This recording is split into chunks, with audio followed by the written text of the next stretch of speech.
Genesis chapter 14.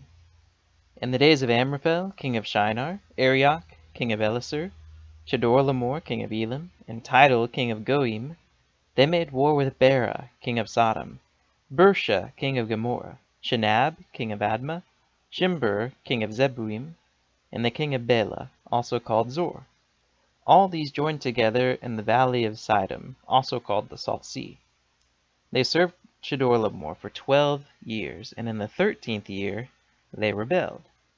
In the 14th year Chedorlaomer came, and the kings who were with him, and struck the Rephaim, and Ashtaroth Karnim, the Zuzim and Ham, the Emim and Shavah Kiriathim, and the Horites in their Mount Seir, to El Paran, which is by the wilderness. They returned and came to En Mishpat, also called Kadesh, and struck all the country of the Amalekites, and also the Amorites that lived in Hazazon Tamar. The king of Sodom, and the king of Gomorrah, the king of Admah, the king of Zeboim, and the king of Bela, also called Zor, went out, and they set the battle in array against them in the valley of Siddim, against Chedorlaomer, king of Elam, Tidal, king of Goyim, Amraphel, king of Shinar, and Arioch, king of Elasar, 4 kings against the 5.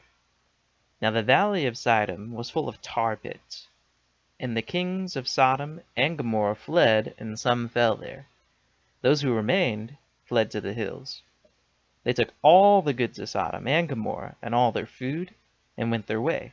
They took Lot, Abram's brother's son, who lived in Sodom, and his goods, and departed.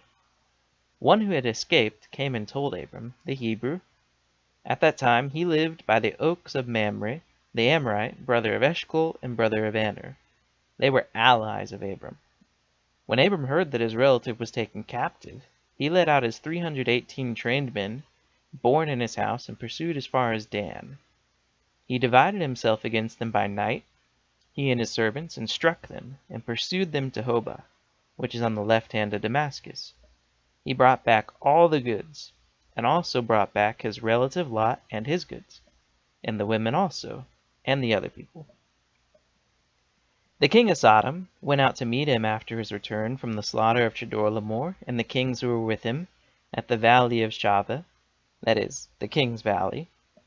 Melchizedek, king of Salem, brought out bread and wine. He was priest of God Most High. He blessed him and said, "Blessed be Abram of God Most High, possessor of heaven and earth.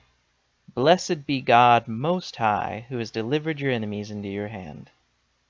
Abram gave him 1/10 of all. The king of Sodom said to Abram, "Give me the people, and take the goods for yourself."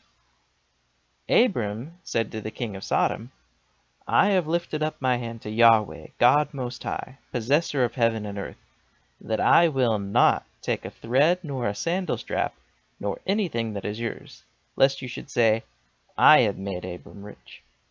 I will accept nothing from you, except that which the young men have eaten, and the portion of the men who went with me, Aner, Eshcol, and Mamre.